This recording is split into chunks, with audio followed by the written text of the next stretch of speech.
Palag-palag. Astig. Malupit. Beast mode. Nakakasilak. Exciting. Nakakakaba. Bongga. Solid. Breathtaking. Wasakan. Spark. Colorful. Mabagsik. Mind-blowing. Challenging. Electrifying. Fabulous.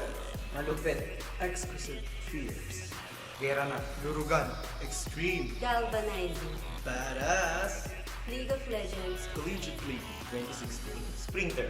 December 13. 13. 13. 13. 2015. 3 p.m. 3 p.m. 3 p.m. 3 p.m. Onwards. Hashtag get school. Vacation's over.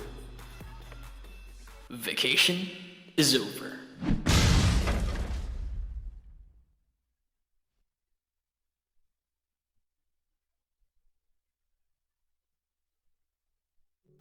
A really chill, napakalamig, and amazing evening para sa inyo mga summoners. Welcome back dito sa LOL Collegiate League 2016 Spring Term. We are now on to our week 2 and we have prepared a lots of amazing action-packed matches para sa inyo para malaman kung sino ang pinakamagaling ng mga student summoners natin dito sa bansa. Sige, so let's look into our schedule here. So, Nip, ano ang matatagpuan nilang laban ngayon? Yeah, so right now we will be having XUNT, so that's Yes. Xavier University versus FEU Far Eastern University. Oh my God. And before that, we just had TSU versus UST, where Yes. UST had a dominating game Yeah. against TSU right there. Zyken and Schnitzel. Yeah. Really strong. So, UST managed to avenge themselves, no? Yeah, they Mula dun sa definitely did. story na TSU snag one win Yeah. against UST.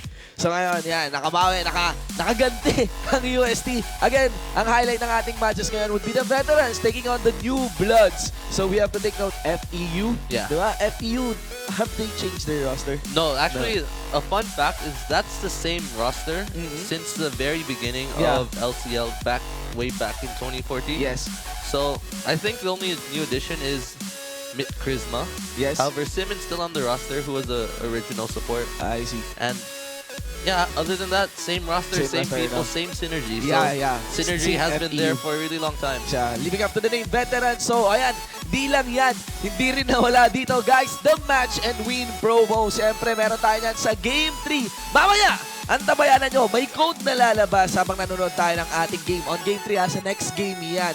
Merong missing character lang doon. So, open up your clients, ready up the redeem code prompt dun sa shop natin.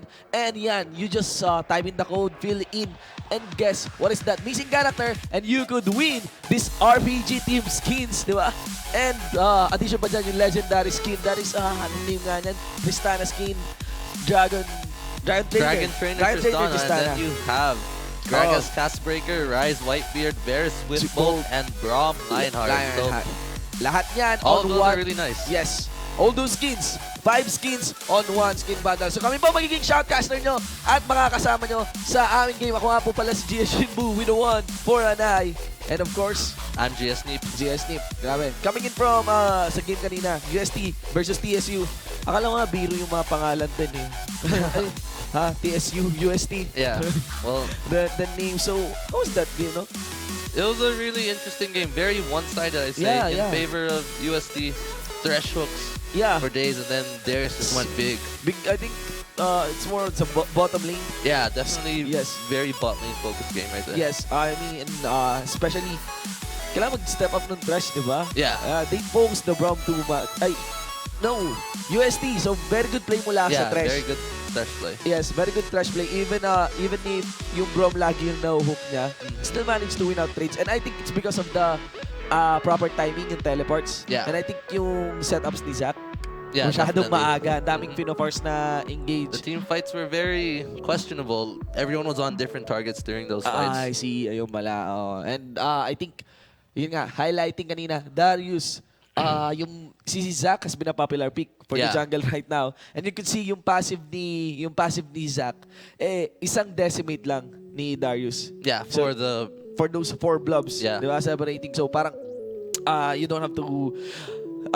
spend so much time. Kunyari may clash nagkakagulo, you could confidently think na yung teammate mo, si Darius, could just decimate away and a sure kill. Yeah, Dun sure kill Zac. right there. One of the mechanical plays na nakita ko observing from that game. Dito kaya, sa mga players natin, we all know, etong veteran teams, UST and FEU. League of Legends, very first players for Yeah. League of Legends came from UST. Pero right now, parang ang baluarte ng League of Legends would be FEU, tas LCL, di ba? Yeah. Pero, ayan, tingnan natin, have you played with these players? Yeah, I'm Pro Player? actually I don't know much about the Xavier University players. However, I am very familiar with the FEU players. I have been on a team McNeil. with McNeil Yes, before. and MC Rory. Yeah, MC Rory, also a pretty good friend of mine. And then Kiddo was, of course, on Naga Esports way back then in Spring Split. So, Yeah! yeah. You support, Yeah, you support mo si Kiddo, no? Yes, He yes. was AD carry for, I believe, Yes, the first half of the split. yes, I see.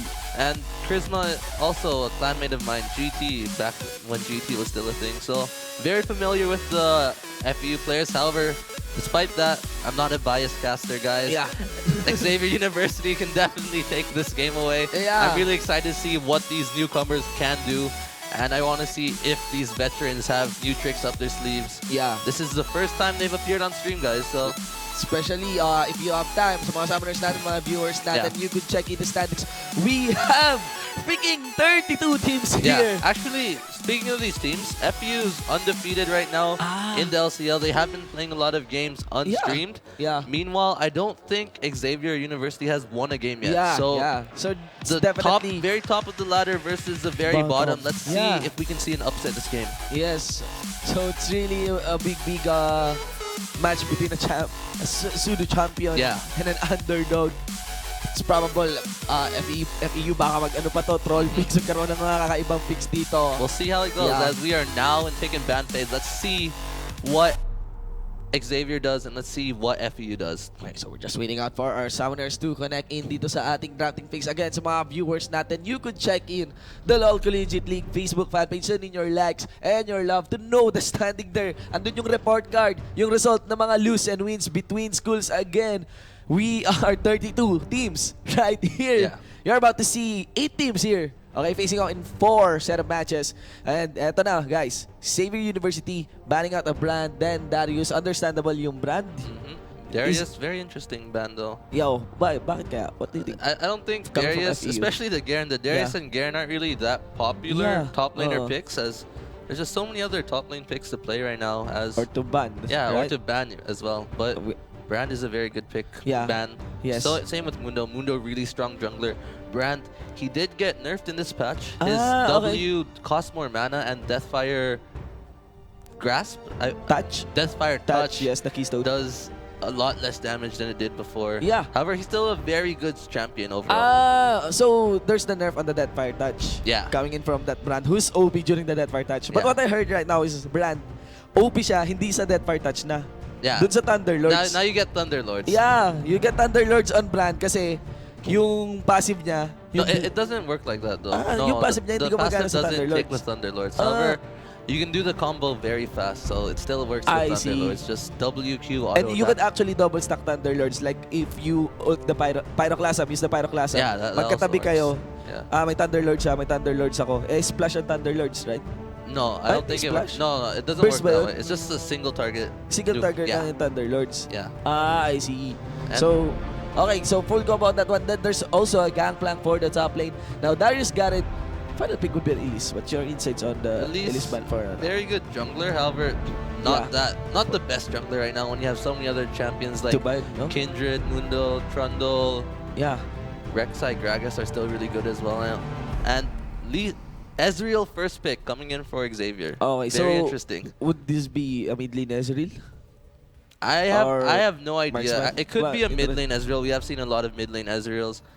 And we have seen a lot of AD Ezreal. So I guess it's a flex pick going in. We'll have to wait for the rest of their pick and ban. Yeah. And Because I think, as I recall, Ginso Ezreal has been nerfed. Hindi na rin pwede yata yun ngayon. I think it's I mean, okay. compared dun sa pinili, nung time na the pinili siya biggest ni thing Wins. is that it's much more expensive to buy, Okay. so it becomes less effective. However, we did see mid lane Ezreal yesterday at PGS, so So, who knows? ganun pa rin. Yeah. Sino nag-pull off? Si Wins pa rin?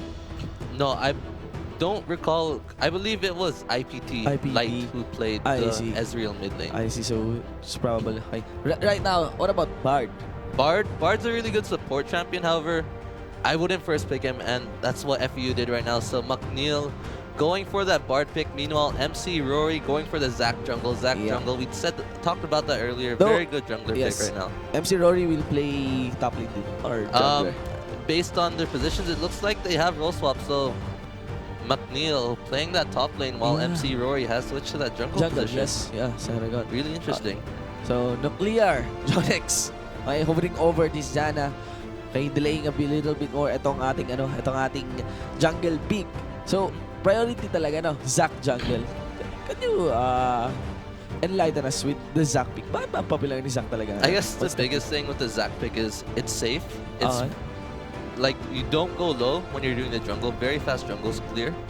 Another point is that you do a lot of damage. So the the elastic slingshot, the unstable matter, he just does a lot of damage and he has a lot of CC. So you have that slow, you have that stun, and you have that knockup with the ultimate. And it just makes him very strong in this meta where CC is very important. You want to take the objectives very fast and you want to do a lot of damage. Keystone dito, yung ano ba? Yung health stat or... It really depends. Gas? Like, some people do go for the health stacking Keystone. However, some people have actually... I've seen a lot of people go for Thunderlords, just opting for the extra damage when they gank. So it really depends on what they decide to do. And let's take a look at what Xavier has picked in response to that. Sejuani and Janna. So very safe picks. Yeah. Sejuani, interesting jungler choice. Not really my first choice. However, the ultimate is very strong. The 5-man stun lock-up is very effective. And the Janna is a very safe support pick, especially when you have hard engage with that Zac. Yes. And for the FEU side, we do see Kiddo going on that Riven with the Riven top lane and Vayne AD carry there. I see. Okay, so McNeil will go for that Riven. Yeah, and he has played a lot of Riven in the past, so very familiar with the champion. Classic matchup, no? If this Fiora gets locked Fiora in. versus Riven. We've seen that time and time again. Usually, the Fiora is the one who comes out on top. However, it can be both ways. It is a very skill-dependent matchup. It just so happens that a lot of the time, the Fiora happens to be the more skilled one. I think the biggest example was at Worlds, Ku Tigers versus Fnatic. Huni versus Smeb. Smeb on that Fiora, Huni on that Riven, and Smeb just managed to beat that Riven really hard. Yes. And things escalate so fast in a Riven versus Fiora matchup. Now, itong Kale, no? Yeah. Oh, whoa. So they're There swapping we go. Riven. They're still swapping, just trying to confuse the casters, confuse the enemy team, confuse the players, mind games. What about this? Kale versus Lissandra. It's very interesting as Lissandra is really strong level 6, but at the same time, Kale has a really good ultimate to counter the Lissandra's strength. So how does the laning base work? I feel like this is just going to be a lot of farming and a lot of trading in between. And it's going to be very dependent on when the junglers come in and go for the ganks. Even for the bottom lane. Yeah, like possibly as well as Bard can roam quite a bit. We might see Charisma going to gank this. Very interested na walang bans on Lucian or on Braum on this one. No? Yeah, no Braum Lucian this time around. Ezreal, Janna versus a Vayne Bard. Very interesting matchup. You don't really see that Ezreal in that bot lane. Yeah. And Bard hasn't really seen that much play despite being a very strong champion right now. So very interesting. Alright, so mga viewers natin, sa mga summoners natin na nandyan, sino ang inyong sinusuportahan? Will it be the Veterans FEU or will it be the Xavier University NT? So you could put in the hashtag, why don't you share the stream? esports.garena.ph/stream. Ilagay nyo yung hashtag ng school na sinusuportahan nyo. Kung meron kayong crush, kung meron kayong kakilala, kung meron kayong kabarkada, o dyan mismo kayo nag-aaral, why not show your support? Why not bring in your banners? Pakita nyo kung sino, kung kanino kayo. Sinong pamato dito sa ating Summoner Stream and dito sa LOL Collegiate League 2016 Spring Term. Hashtag XUNT win, hashtag FEU win. Okay, so we're just waiting out for our summoners to get into our loading screens. Again, I would like to take this opportunity for our summoners, for our community na sumali sa ating PGL Stream community. Yeah. Of course, and also sa ating Talk that is 171-888-11. Everybody's welcome there. Sama-sama tayo para hindi malangkot ang inyong Pasko. I was listening to you kanina. Yeah. Kanina sa inyo ni Riku, kinukumusta kung anong plans for Christmas. Yeah, well, you've heard mine. What are yours, Shinbu? Yun sa akin, Yeah. well, generic, family. Family. Yeah. Tapos involving a lot of questions kung anong ginagawa ko sa buhay ko. Very You common. gotta ask, Very yeah. common, yeah. It's very common. Would be interesting though, pero very hard to pull off. I wonder if there are summoners who spend their Christmas with other summoners. Because I know some players, I know some people na There's a couple, during Christmas na yeah. naglalaro. Well, isn't that what Christmas Riku said earlier? Riku said she spends her Christmas days just playing League, so Playing League. yeah, interesting. Pero kung playing League with friends, di ba? Oo. Ay, well, oo nga, pwede naman. Normal queue, no? Especially that we have a new challenge right now. Yeah. Yung Curler Vagar. Oh yeah. Have you tried your luck with that event? No. I have no time. No time. For the luck on the it would be an interesting skill. Okay. Grabe. Tingnan natin kung may mga summoners na pull up. It's very rare skin. Very rare skin talaga ng Curler Vagar. If you just see the numbers. Especially, big props din sa mga summoners. Sa I recall, yung Blood Moon bundle, 6 skins. Yeah. Hindi 5 na skins, no? Talagang lahat ng Blood Moon skins. The Blood Moon Challenge. Blood Moon Challenge. I actually managed to finish it. Yeah. Yeah.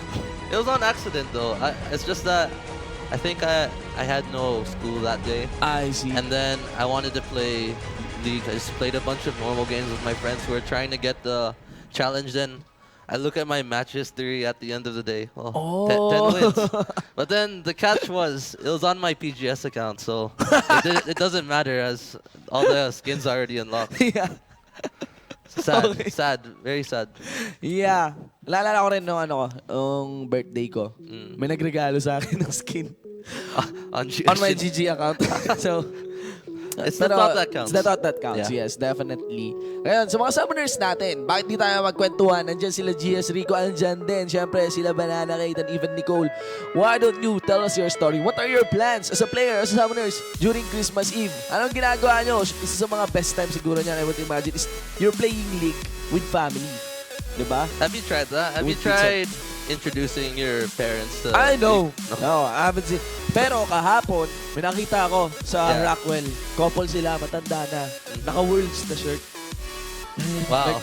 Like they're around their 40s to 50s. And they're wearing shirt. Maybe Yeah, and I'm like, can I buy that?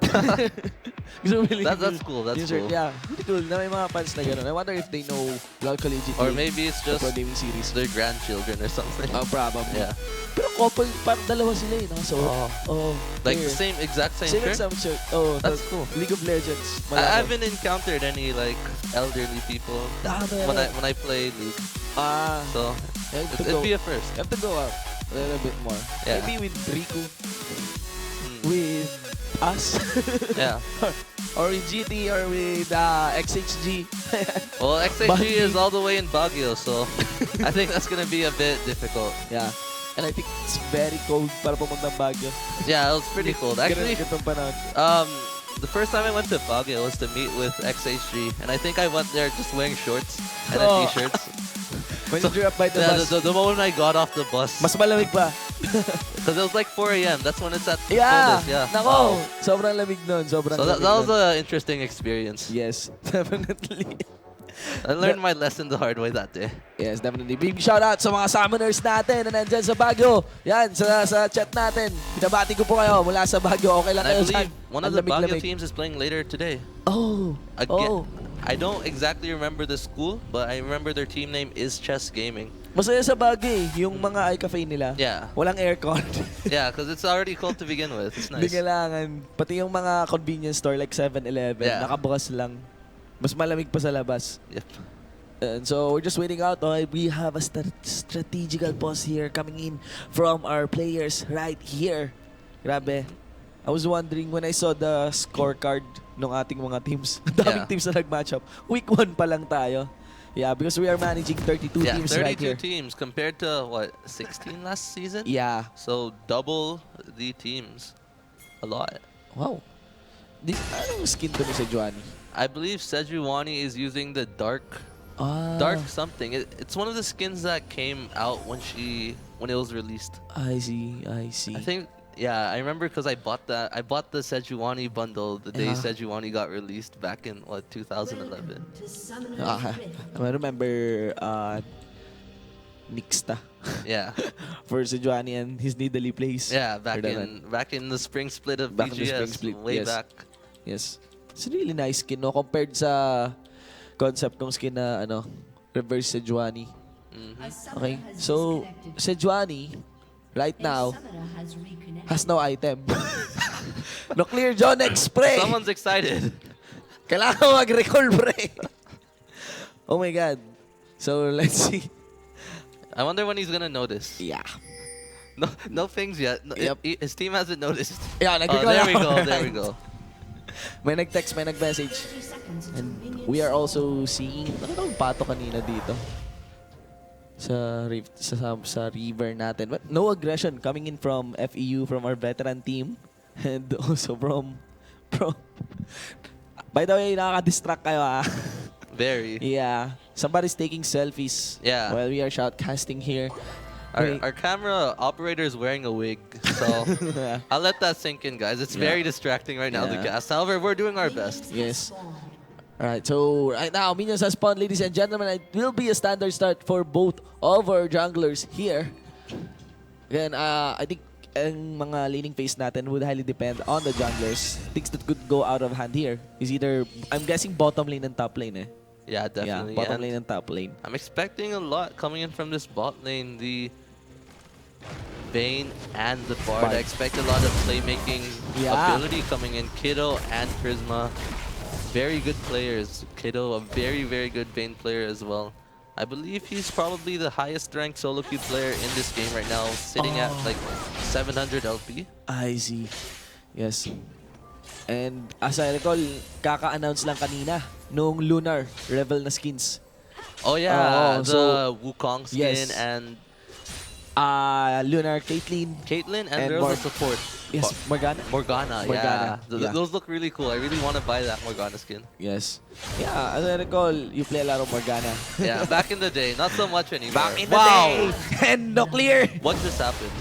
Nuclear! Ray, Mr. Yo! Managed to execute Riven. Again, guys, this is the LoL Collegiate League 2016 Spring Term. A match between Xavier University, Nuclear Tsar versus Far Eastern University.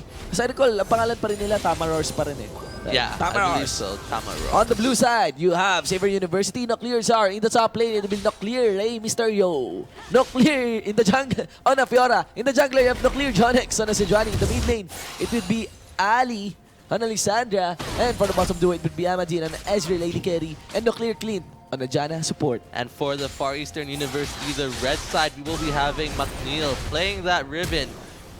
And for the jungle, ex-McRory on that Zac. For the mid lane, ex-Coed playing the Kale. Yeah. And for that bot lane duo, the Vayne and Bard being played by Kiddo and Charisma. And here comes the aggressive play. Yes, so much action coming here from the top lane. You have to take note, MC Neil. McNeil! Very deep into the lane, into the top lane. First broken wings. Will he manage to jump out? Yes, he will. Ali is in the house, ladies and gentlemen. Elastic slingshot. May double buff pang kasama. Goes all in onto Ali. X-Cohid. Flash in with the Q, ladies and gentlemen. And it will be X-Cohid slaying Ali now onto the clear Jonex. They're thirsty for that double buff, but no. 1-1, ladies and gentlemen. Wow. And sinong namatay? I believe Ali died in Ali that died. mid lane. Very Yeah. aggressive plays coming in from Far Eastern University. McNeil Yeah. going in between the towers, trying to get the kill onto Rey Mysterio. However, there was that the Sejuani. However, but McRory was there. Same with Koei to follow up and get that kill. Yeah, McNeil being overtly aggressive on that Yeah. one. Level 3 talagang willing to trade up with the Fiora. Yeah, use his not even flash. considering the position of yung vital spots. Yeah. I guess he's just very aggressive. Really wants to get the revenge kill after dying only 2 minutes into the game. And lalo pa kung lalo pa if you're Riven, tas nagamit mo lahat ng cooldowns mo, Yeah. you're very vulnerable. Even against a Fiora. Definitely. So, right now, 6.3k, ladies and gentlemen. And we've seen a lot of actions invested over the top lane. Whereas dito sa bottom lane, Very passive. Just a Yeah. farm lane in that bot lane. Same Yeah. CS coming in for both AD carries. However, Sejuani wants to go for that gank in the mid lane. Let's see what happens. Now, pupwesto si Nuclear Jonix dito. Exco Heat has no flash, ladies and gentlemen, but has the third safety up her sleeve. Okay, so I think Zac is also in range. Question mark na nakalagay dun sa side brush over the mid lane. Whereas I think, yeah, Ooh. Grisma managed to spot out that Sejuani over the mid lane. She is now into the mid lane, but Ali gets bursted quickly. Mula dito kay MC, Rory, and Exco Heat. Nuclear Jonix too tanky and no mana. Mula rin kay Exco Heat. Still a successful pick against Ali on that Lissandra. Yeah, very good gank coming in from McRory right there, MC Rory right there. I think that was max range slingshot hitting Ali. So very, very good, very, very precise, and X-Coed was able to follow up 2-0. And that's right the now. power of a Zac, no? Yeah, that's the power of the Zac. He can gank from so far So away. far, You're yeah. vulnerable to the ganks anywhere you are in the I lane. see. Anywhere you are, Zac can get to you, Zac can gank you, and Zac can kill you.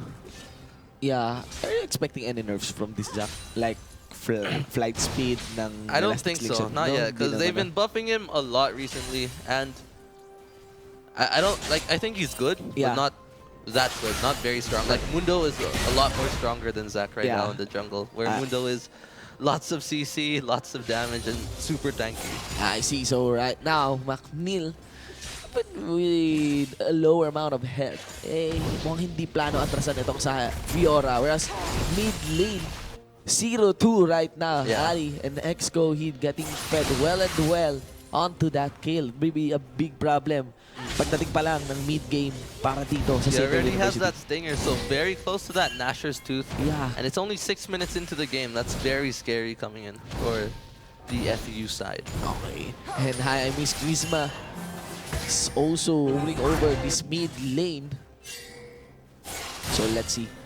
With Zac onto the top lane, this opens up for McNeil to be more aggressive onto this top lane. Yeah. Okay. So, tingnan natin. Although, I think Rey Mysterio should be wise enough na huwag masyado mag-extend.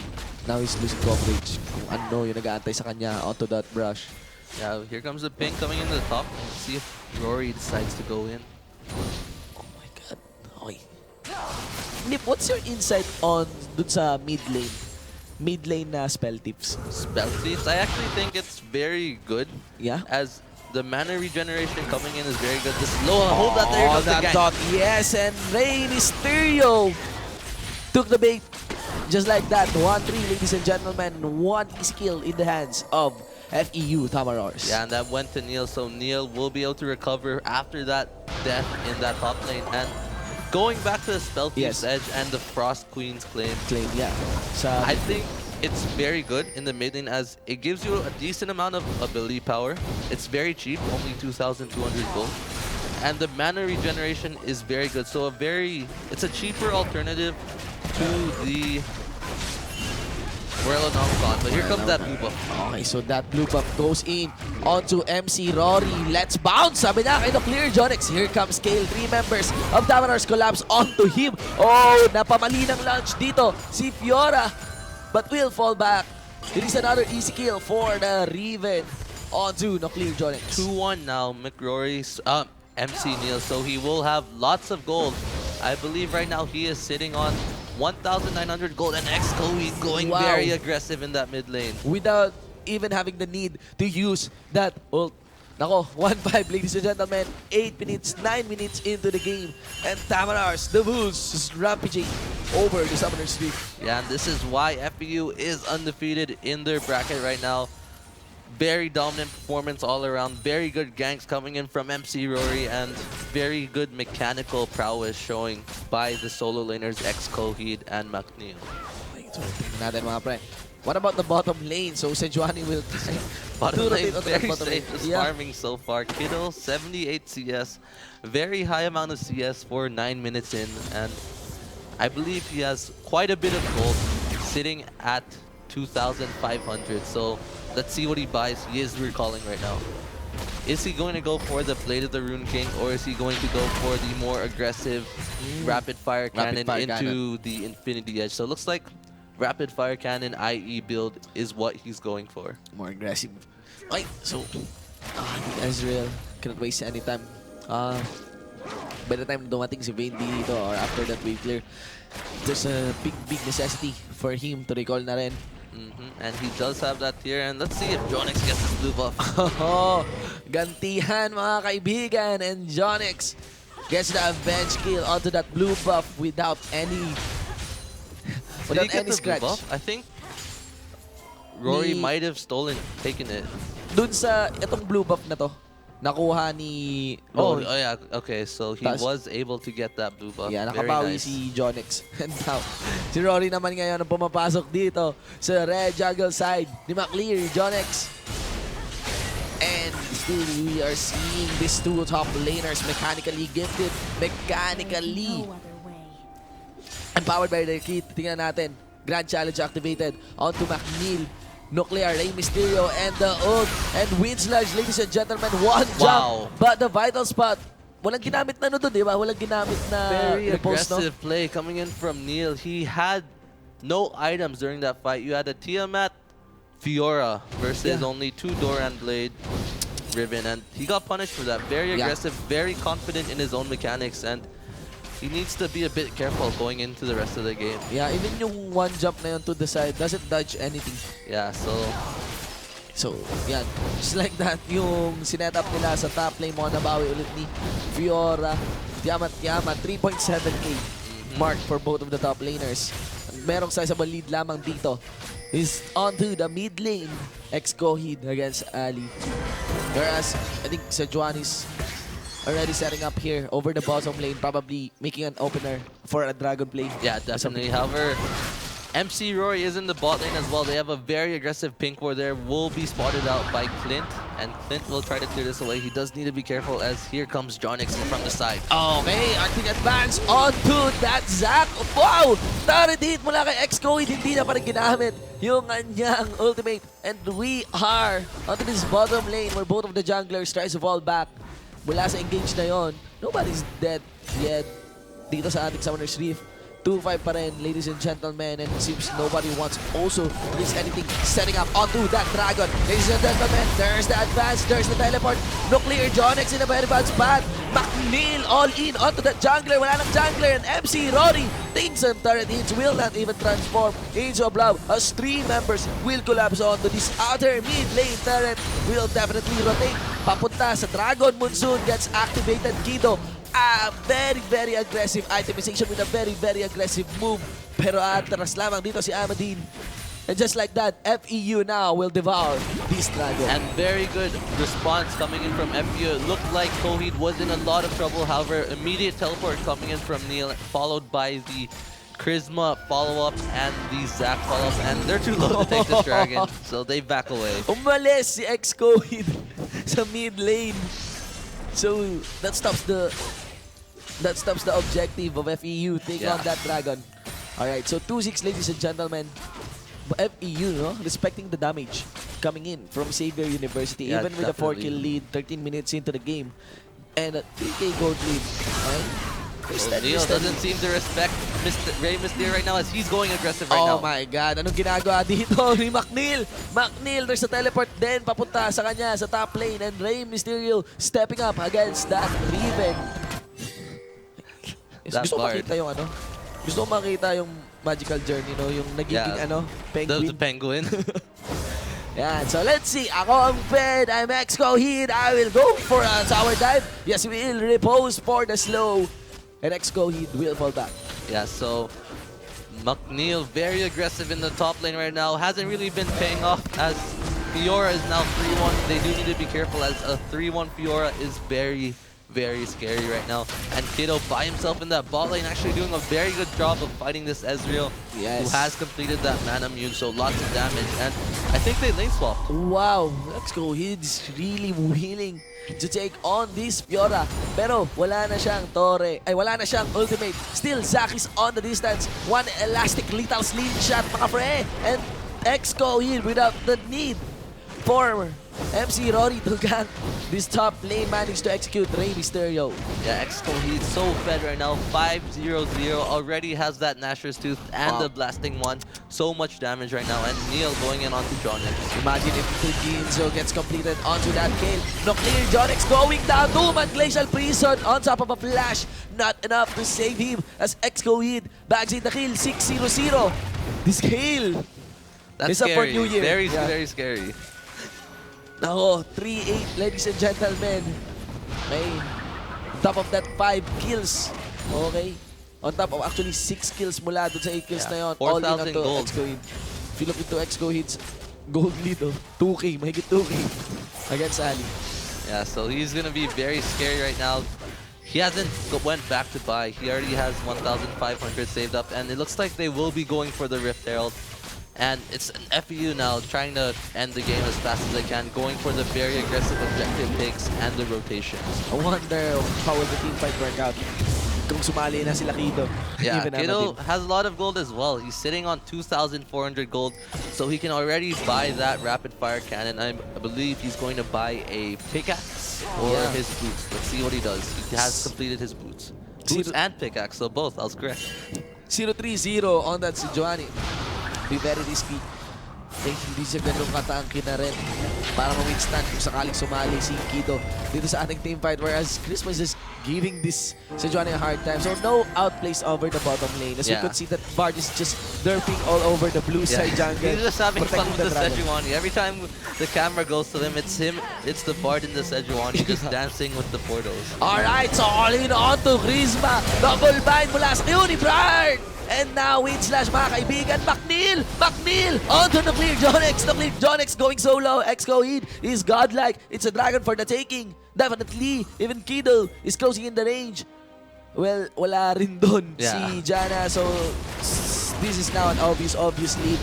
Yeah, by very, FEU very Tamaros. scary. It's going to be very difficult for Xavier to come back into this game. 4,000 gold in favor of FEU. Exco, he's so strong right now, and Kido is extremely farmed up as well. They're going to need to get very good Glacial Prisons, and Fiora is going to have to do a lot of work in these team fights for them to win. Other than, if they don't do that, FEU should win this game. Yeah. Alright, so, ladies and gentlemen, 3-10. You know, sobrang chunky sana ng bounty na pwedeng makuha, no? Yeah. Mula kay Excoid, especially that bounties now are Shared globally. Shared gold, yes. So let's see. Nuclear, Rey Mysterio has an obvious lead against that Riven. Subalit nung sumali na si McNeil, we are now onto the mid game. It's very hard now para sa side ng Xavier University. May teleport ng galing mula sa lingkod. And that is McNeil closing in the gap. Ali going solo. Nuclear Rey Mysterio will fall back. Two-man howling kill. Two-man Glacial Prison. Nuclear Jonix going solo also. Mula sa jump elastic slingshot. Onto Nuclear Jonix and Rey Mysterio grand challenge. Onto McNeil. McNeil has the retaliation. The avenge kill onto that Fiora. And Chrisma even tanking and trolling over this inner bottom lane. Christmas just having so much fun this game. Yeah. He's had a really nice stunts though, so wow, he dies. And he gets a burst. Final hour activated. Amadim tries to trade up, but no silver bolts on top of that rapid fire cannon. The range is just crazy mula sa vein na yun. And this is the inhibitor, the first inhibitor going down into our team. 18 minutes, very, very early inhibitor for FEU right now. Extremely dominant, already 8,000 gold in favor of FEU. And I don't think there's much hope for Xavier at this point. Yeah. There's very little they can do. FEU has the better mid-game team comp. They have the better late-game team comp. And at this point, it's just Xavier University trying to get a kill here and there. Yeah. But I don't know. FEU's composition, FEU's champions also has the key to force tower dives. Very, very well. They have the Bard ultimate, they have the Zac with the blob, and they also have that divine intervention from Kale. Option to capitalize on mistakes like forcing objectives is pretty much lost na rin para sa Xavier University. Like, if they force any engage, they could easily fall back with the Bard ultimate. I guess at this point in time, as the Sejuani and as the Lissandra, just want to try to get at least maybe one kill so your KDA doesn't look... so your KDA isn't 0. Like at least point something. Point one's okay, as long as it's greater than 0. So that's what they should be aiming for right now. Maybe try to kill Kiddo or something like that. Same pace only. That is same pace. Okay, tingnan natin. So, again, you have to take note that what they are fighting is the top team of this league. Yeah. So, Condemn, Amadin, eto si Kido, tatapos na mag-farm and ship out onto Nuclear Clean. Bottom duo, 2v1. Actually, mukhang hindi nga, nag-B sila against the Bane. And now we are onto the top lane. Nuclear Ray Mysterio flashes in to hit some vital spots mula sa Grand Challenge as Nuclear Jonix. Kanina pa ako pinapatay pre. McNeil receiving all the freeze and the team mula sa Saber University receives the target break mula kay Grisma. McNeil, will he survive? No, he won't. And there's the ultimate. And Grisma flashing in, tacking up the talent. McRory MC, Rory tacking up the talent, receiving the intervention mula kay X-Cohit.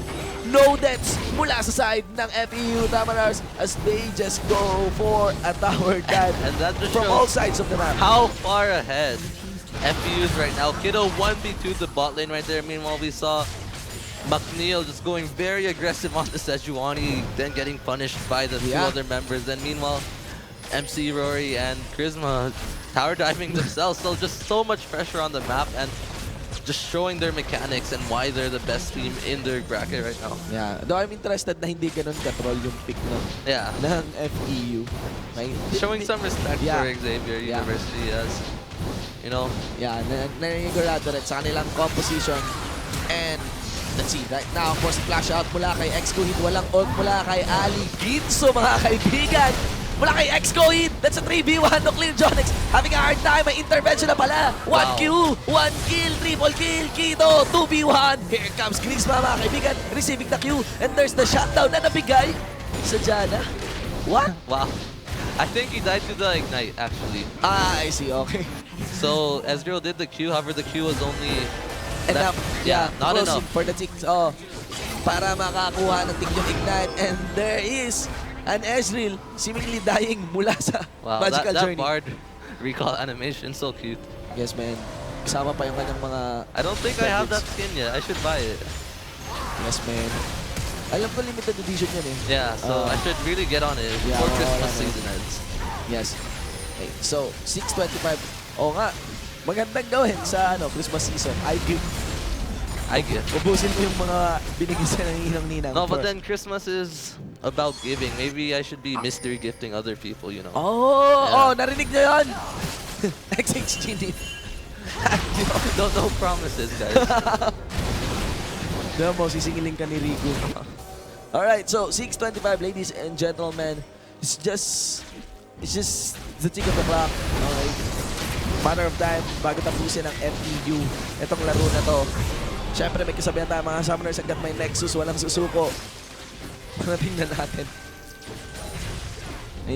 Lissandro was able to get a kill during this period in time, so he no longer has the negative KDA. Yeah. I mean the 0 KDA. Sejuani as well, 1 assist, so everyone's on the board now. So Alright. I think they can end the game in peace now. Yes. They can just accept their fate. Maybe... Actually...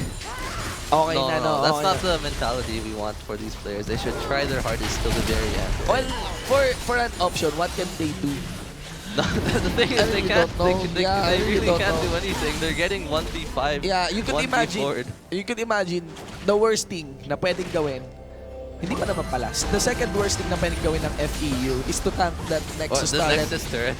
gamit ang Bane. Yeah, or maybe they might go for the Fountain Tower dive, trying to get the 1v5. Oh, yun yung second worst thing. Yung first thing na worst talaga. Yeah, mag-dive sila sa Fountain. See, pero like, that's a very so much damage. obvious throw. Like, hindi na. So, MC Rory onto the back line. 3-man Tapper Fate. And Nuclear Jonix going down first. There's the stun. There's the ultimate mula sa Lisandra. She will go down 2. Only 3 members are remaining. And Nuclear Ray Mysterio 13 mula sa Silver Bones. Oh, the crit Kito. Will go for the tower dive. Walang go para sa fountain dive. And Nuclear Cleans is not willing to give up that kill. No ace in the base. Mula kay Exco, hindi mo pwedeng intervention, but there's an ace nga. As 36. Kido, yes, gets the kill onto that Jana, and that is a victory for FEU Tamarors. Very one-sided match right there. Much more one-sided than our earlier game. And I guess this shows why Xavier University hasn't won a game yet, Yeah. while FEU has been very dominant in their bracket.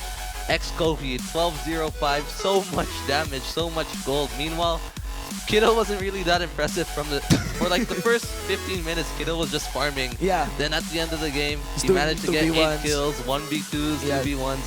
Yeah, over the Insane bottom play. lane. Yes, it's definitely ex-Coheed. I would also like to comment McCrory. Yeah, McCrory had a very, very good gangster. very MC good Rory. gangster. MC Rory. MC yeah. Rory, yeah. And even McNeil. Yeah, Yeah, stepping up from yeah, a that bit shaky too leading pace. very aggressive. I think he just needs to tone down a bit on the very aggressive plays. Yeah. But in the end, they still won. A win's a win because if you take a look at the deaths Yeah. of the team, 66% of the deaths are from McNeil. So yeah. Oo nga. So he oo. did die quite a bit going for those very aggressive outplays, which Yes. failed in the end. Tsaka kung tank ka talaga, kung ang na-fit is something like a Kale, Yeah. talagang alanganin. Like Shredder si Kale Yep. Lots of damage. Classic build, rush na short, then there's the Ginso. So ayan guys, congratulations to FEU. Tamer still undefeated dito sa ating LoL Collegiate League 2016 Spring Term. Okay, we still have to see yet para Xavier University to get their first win over our series para sa ating schedule right now. Next game, we have for 5 p.m. SLU versus SLU is the team from Baguio.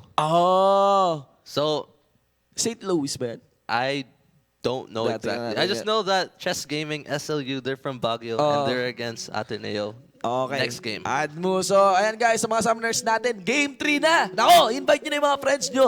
Match and win tayo mamaya. So, let's go mga kaibigan. This is the LoL Collegiate League 2016 Spring Term. Kami po yung naging caster. Ako po si Gia Shinbu with the one for an eye. And I'm GS Sneep. Magbabalik po kami. Diyan lamang po kayo.